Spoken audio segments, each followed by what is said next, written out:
Assalamualaikum warahmatullahi wabarakatuh. Selamat pagi. Di video ini kita akan menambahkan beberapa fitur di tagihan kita. Di sini misalnya ketika usernya sudah lunas, harusnya tombol hapus itu tidak muncul lagi ya, atau datanya tidak boleh dihapus lagi. Oke, saya langsung saja. Di tagihan controller, kemudian di bagian destroy, di sini kita bisa berarti kita harus melakukan query terlebih dahulu ke tagihan seperti ini ya. Jadi kita cek, kita ambil dulu find or fail berdasarkan ID, lalu kita buat if di sini. Oke. Jika tagihan sama dengan lunas ya, kita buat di sini sama dengan lunas, maka data tagihan tidak bisa dihapus karena sudah lunas. Oke, jadi kita buat seperti ini. Kemudian berikutnya kita coba. Oke, data tagihan tidak bisa dihapus karena sudah lunas. Kalau kita mau tambahkan error, berarti seperti ini. Oke, ini sudah selesai. Data tagihan tidak bisa dihapus karena tagihan sudah lunas.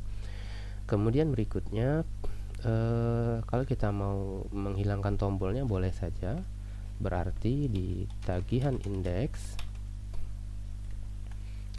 milik operator ya, tagihan indeks operator itu kita tinggal buat if saja ya. Di sini di bagian hapus, oke, berarti di sini kita buat if if jika item status sama dengan lunas, tidak sama dengan lunas ya. Baru ini kita tampilkan. Oke, jadi untuk lunas dia harusnya tidak tampil. Contohnya gini. Oke, tapi karena kalau saya pribadi sih kelihatannya kurang bagus ya. Kelihatannya kurang bagus, maka saya biarkan saja dia tampil, tapi dia kan tetap saja tidak bisa menghapus datanya seperti itu. Oke, ini harusnya ada jarak di sini. Di hapus ini tidak ada jaraknya.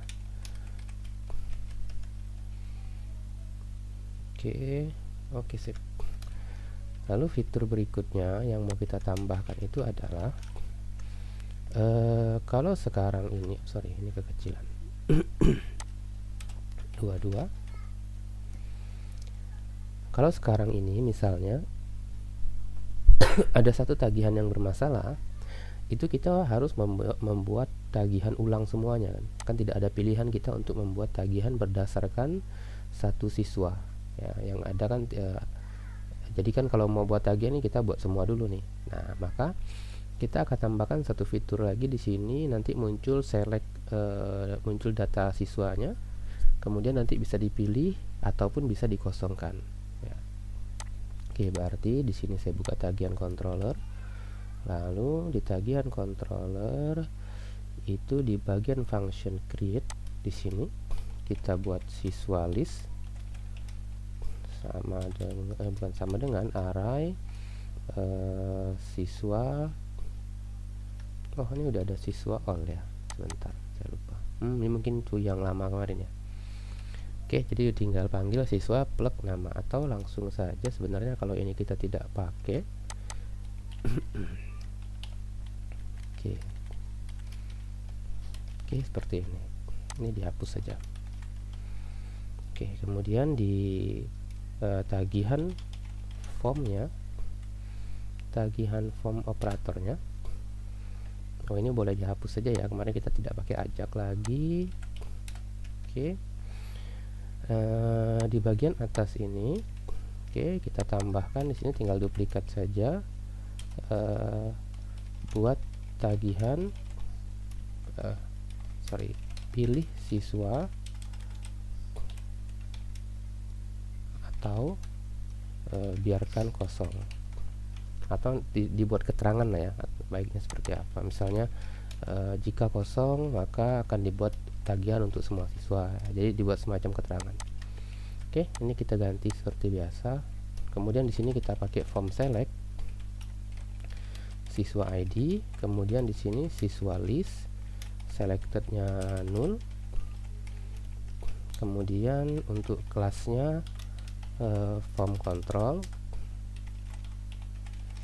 lalu select 2. Oke, coba disimpan dulu. Oke, kan dia tidak bisa kosong nih kalau sekarang. Berarti kita tambahkan di sini placeholder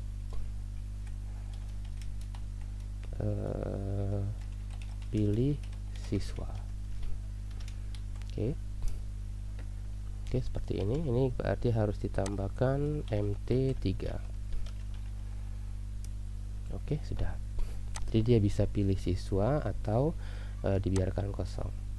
Contohnya misalnya kita anggap misalnya si Jaiman Manulang ini dia bermasalah ya. Berarti tagihan untuk bulan Aprilnya tidak ada. Oke, data berhasil dihapus. Kita lihat tadi si Jaiman Manulang harusnya dia tidak ada. Tagihannya tidak ada. Nah, berikutnya kita coba buat tagihan untuk nama Jaiman ini. Oke. Oh, tidak ada dia. Oke, sip nih.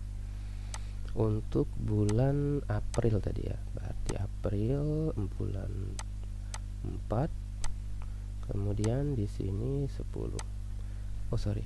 Bulannya 04. Nah, kalau kita lihat kode kita di proses tagihan store, di sini kan kita harus tambahkan juga kodenya. Ya, berarti jika iset, sorry, saya buat if-nya dulu. Oke, jika iset request data, nah gini dia. Maksudnya jika request data itu berisi siswa ID dan tidak sama dengan 0 ini sebenarnya opsional ya. Boleh saja kita tambahkan tidak, dan request data siswa ID tidak sama dengan 0, maka nah ini kita query nih. Jadi query-nya saya buat gini aja. Oke. Ini saya komentari dulu. Ini kita taruh di bagian atasnya. Oke, nah ini kita tambahkan siswa sama dengan siswa where ID, request data siswa ID. Kemudian else, kalau else-nya, oh sorry, ini tambahkan juga. Ini saya cut dulu nih. Oke, jadi pertama kali kita query dulu untuk siswa yang statusnya aktif. Baru kemudian kita buat where ID sama dengan berdasarkan siswa ID. Kemudian ini berarti tidak perlu lagi, udah tinggal siswa sama dengan siswa get. Oke, jadi ini kondisinya boleh satu saja seperti ini atau 2 boleh juga. Kita coba dulu ya. Berarti tidak perlu else. Oke. Jadi kalau misalnya dia tidak ada siswa ID, maka query-nya cuma ini saja. Tapi kalau dia ada siswa ID, maka query-nya ditambah kondisi seperti ini, where ID-nya berdasarkan siswa ID. Oke, sekarang saya klik simpan. Oh, saya lupa, kita kan pakai job ya. Kita pakai job. Kita coba jalankan. Ini harusnya datanya cuma satu nih. Kita coba jalankan PHP artisan QListen. Oke. Oh, ini salah berarti. Datanya masih 201. Harusnya kan datanya cuma satu ya. Seharusnya datanya cuma satu. Oh, ini listennya masih ada. Listennya saya hapus dulu biar cepat. Oke. Kalau kita mau melakukan uji coba di ini, di apa namanya, di Laravel Q ini kan report ya, kita tidak bisa lihat statusnya. Maka di tagihan controller ini bisa kita matikan dulu. Kemudian di sini kita buat proses tagihan handle gini. Nah, baru kita bisa dd siswa gitu ya. Sorry, yang saya dd itu pertama kali adalah dd request data.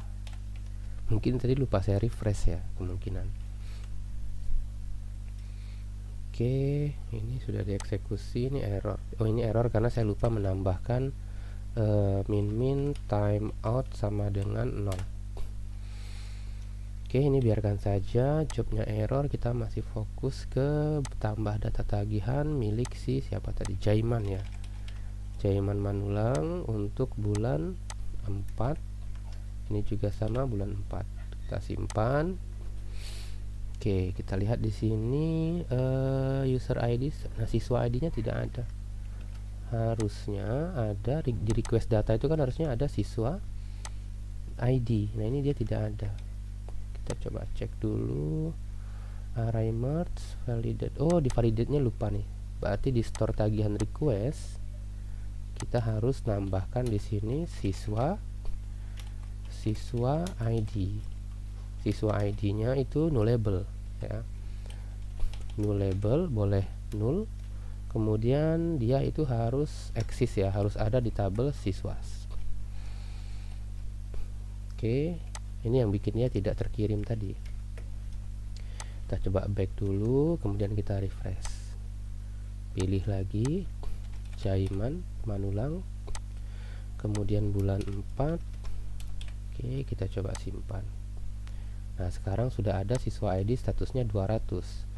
Oke, berarti kalau di D-nya saya pindahkan di proses tagihan store, saya di D siswa, harusnya siswa ini isinya cuma 1 ya, si Jaiman tadi ya.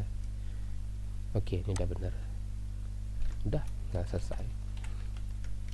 Kita cuma lupa nambahin di bagian apa tadi ya, di bagian request, form requestnya. Oke, udah, kita bisa ganti lagi. Handle-nya kita matikan.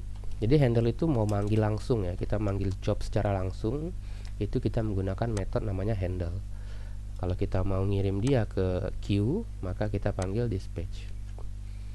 Kalau kita mau manggil kelasnya langsung, kita panggil dispatch. Oke, berikutnya berarti kita coba dulu, misalnya kita buat tagihan untuk, ini sudah selesai nih 1 orang. Kita lihat dulu si Jaiman tadi, ini sudah. Oke, kalau kita mau lihat tagihan untuk bulan Februari 2023 ada enggak sih? Misalnya si Jaiman ini di bulan Februari kita hapus. Nah, kita buat lagi dia untuk bulan Februari, Jaiman. Oke, bulan 2. Kita coba simpan. Oke, queue-nya harusnya cuma 1, selesai ya. Oke, sip. Berikutnya kita pastikan lagi bahwa untuk yang 200 itu harusnya generate semua ya. Dia kan pilih siswa nih. Nah, berarti saya mau buat lagi misalnya bulan 5. Harusnya juga tidak ada masalah. Oke. Sip. Kita cek di data tagihan, seharusnya ada tagihan untuk bulan 5 Mei ya. Oke, sip. April, Mei 2023. Oke, ini sudah selesai. Jadi dengan cara seperti ini, apabila ada satu yang bermasalah tinggal hapus dan kita bisa buat tagihan untuk 1 orang itu saja. Oke, untuk video ini saya cukupkan dulu, nanti kita lanjut lagi di video berikutnya.